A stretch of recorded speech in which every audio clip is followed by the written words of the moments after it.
ভুল সংখ্যা দিয়ে শূন্যস্থান পূরণ করার চেয়ে ওই স্থানটি শূন্য রাখাই উত্তম।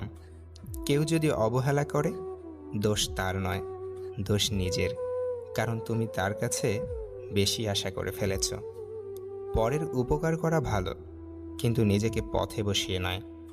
যার কাছে সম্পর্কের গুরুত্ব বেশি, সে কখনো রাগ করে থাকতে পারে না।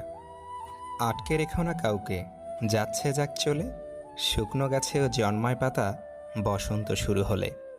যে ব্যক্তি কাউকে গোপনে উপদেশ দিল, সে তাকে খুশি করল ও সুশোভিত করল। আর যে ব্যক্তি প্রকাশ্যে কাউকে উপদেশ দিল, সে যেন তাকে তাচ্ছিল্য ও কলঙ্কিত করল। সমাজ যতই চরিত্রের কথা বলুক না কেন, তবুও সমাজ সেই সুন্দর চেহারার মানুষই খোঁজে। স্মৃতি হত্যা করা সম্ভব হলে এই পৃথিবীতে কেউ আত্মহত্যা করত না। যার মধ্যে সহ্য করার ক্ষমতা নেই, সে সবচেয়ে বেশি দুর্বল ও নির্বোধ।